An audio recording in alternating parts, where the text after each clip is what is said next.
আসসালামু আলাইকুম এভরিওয়ান। আজকের ক্লাসে আমরা শিখবো কিভাবে একটি ভেক্টর ডিজাইন করতে হয়। তো এখানে আমরা নাইকের একটি ইয়েলো কালারের শুকে সিলেক্ট করে নিয়েছি। তো চলেন শুরু করা যাক। তো প্রথমে আমাদের একটা আর্টবোর্ড ক্রিয়েট করে নিতে হবে। দেন আমরা যে ছবিটার ভেক্টর করতে চাই সেই ছবিটাকে নিয়ে আসবো এবং সেটাকে প্লেসমেন্ট করব।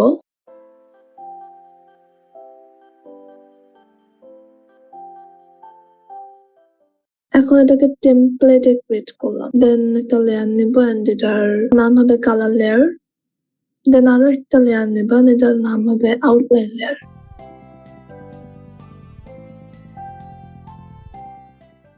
এন্ড এটা হচ্ছে আমাদের রেফারেন্স লেয়ার, যেটাতে আমাদের ছবিটা আছে। লক করে রেখেছি আমরা ছবিটাকে। এখন আমরা কার্ভেচার টুলের সাহায্যে সুন্দর মতো একটা আউটলাইন ক্রিয়েট করে নিব। এখন আমরা অনেকেই আছি পেন টুলের সাহায্যে কাজটা করি, কিন্তু আমি এখানে কার্ভেচার টুল ব্যবহার করেছি, কারণ কার্ভেচার টুল অটোমেটিক্যালি শেপকে নিয়ে নেয়, অর্থাৎ এটা একটা রোবোটিক সিস্টেম বলা যেতে পারে। এটা দিয়ে করতে আমার কাছে ইজি লাগে, তাই আমি এটাই ব্যবহার করি। পেন টুলটা একটু টানা হেঁচড়া করতে হয়, টাইমটা একটু বেশি লাগে, এজন্যই। সো আউটলাইন ক্রিয়েট করা দেখানোর মতো কিছুই নাই, এজন্য এটাকে আমরা একটু ফাস্ট মোশনে নিয়ে গেছি।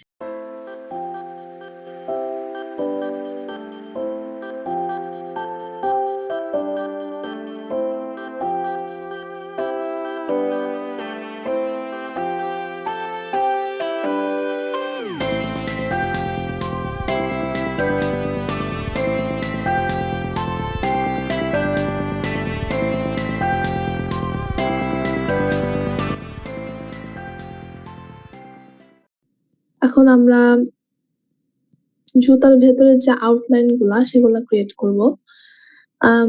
এগুলো একটু সূক্ষ্ম টাইপের হবে আর কি।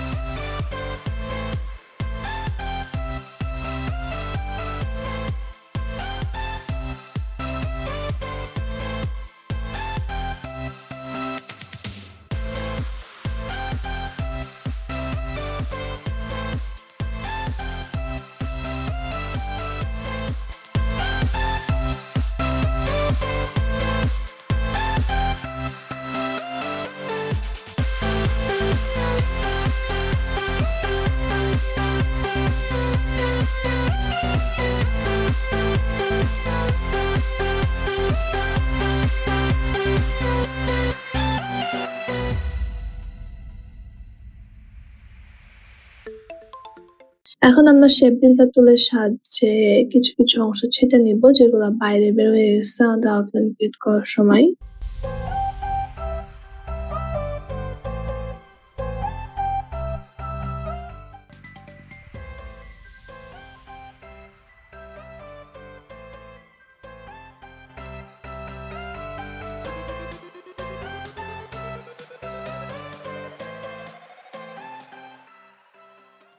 এখন আমরা জুতার ভেতরে যে রোবিং এরিয়া আছে সেটা ক্রিয়েট করে নিব কার্ভেচার টুলের সাহায্যে। দেন এটার একটু স্ট্রোকটা কমাই নিলাম। স্ট্রোকে যেতে হবে।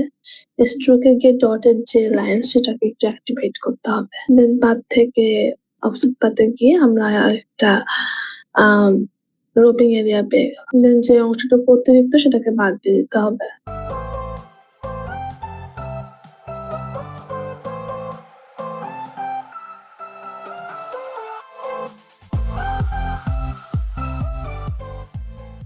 এভাবে করে আমাদের যতগুলো রোপিং এরিয়া আছে সবগুলোকেই আমরা ক্রিয়েট করে নিব। এটা খুব ইজি একটা পার্ট।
এখন আমরা জুতার নিচে যে একটা খাদের মতো আছে ওগুলো ক্রিয়েট করব। পেন টুলের সাহায্যে অথবা কাপ টুলের সাহায্যেও করতে পারেন। এখন আমাদের যে লেন টুলটা আছে ওটার সাহায্যে এটাকে চিকন করে দিতে হবে।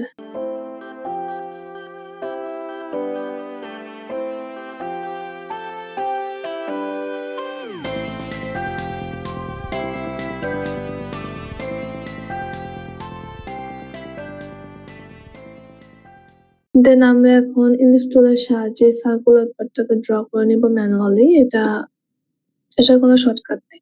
জাস্ট ধরে ধরে কপি করে বসাতে হবে।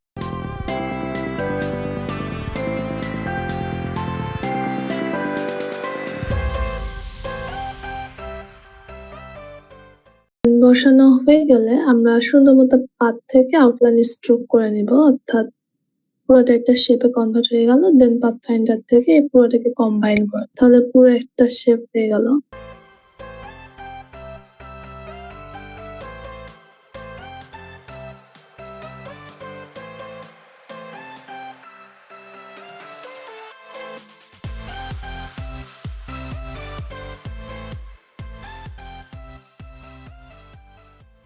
এখন আমাদের কালার করার পালা।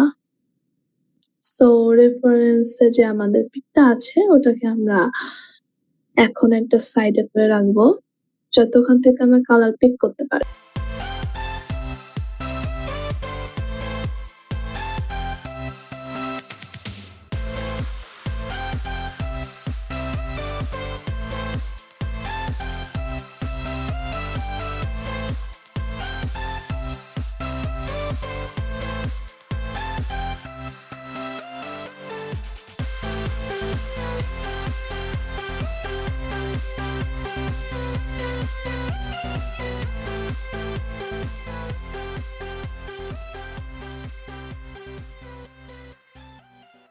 দেন এখন আমাদের হাইলাইট অ্যান্ড শ্যাডো যে পার্টটা আছে সেটা অ্যাড করতে হবে। আমার হাইলাইট অ্যান্ড শ্যাডো অতটা উন্নত মানের হয় না, অ্যান্ড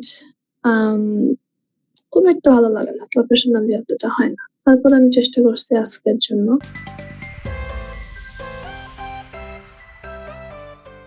হাইলাইট একটু উজ্জ্বল কালার দিতে হবে মেন কালারের থেকে, অ্যান্ড শ্যাডো যে পার্টটা হবে, শ্যাডো পার্টটা মেন কালারের থেকে একটু ডিপ কালার হবে। এই মেইনটেনেন্সটা করতে পারলে আমাদের শ্যাডো অ্যান্ড হাইলাইট কালারটা ফুটে উঠবে। অ্যান্ড আমরা ট্রাই করব যে শ্যাডো গুলো যেন একদিকে থাকে অ্যান্ড হাইলাইট গুলো যেন একদিকে থাকে, কজ যেদিকে লাইট সোর্স সেদিকে হাইলাইট থাকবে অ্যান্ড লাইট সোর্সের বিপরীত দিকে থাকবে হচ্ছে শ্যাডো। সেটা একটু মেনটেন করে আমাদেরকে শ্যাডো অ্যান্ড হাইলাইটটাকে অ্যাড করতে হবে।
এই পার্টটা খুব বোরিং একটা পার্ট, কারণ হাইলাইট এন্ড শ্যাডো অ্যাড করাটা অনেকের কাছে বিরক্তিকর লাগে। যাই হোক, আমার নিজের কাছেই লাগে। তারপরও হাইলাইট এন্ড শ্যাডোটা অ্যাড করতে হয়, কজ এটা ভেক্টরের সৌন্দর্য বর্ধন করে।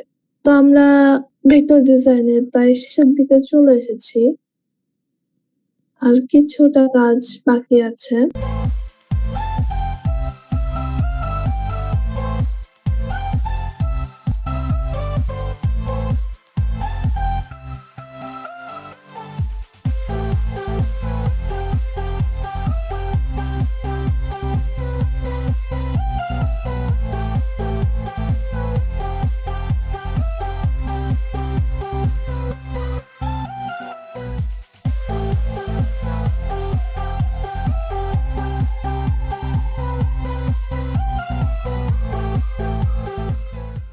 এই ছিল আজকের এই ভিডিওতে অ্যান্ড আমি একটু জুম করে দেখে নিব যে আমার কোথায়, কোথায় বাদ গিয়েছে।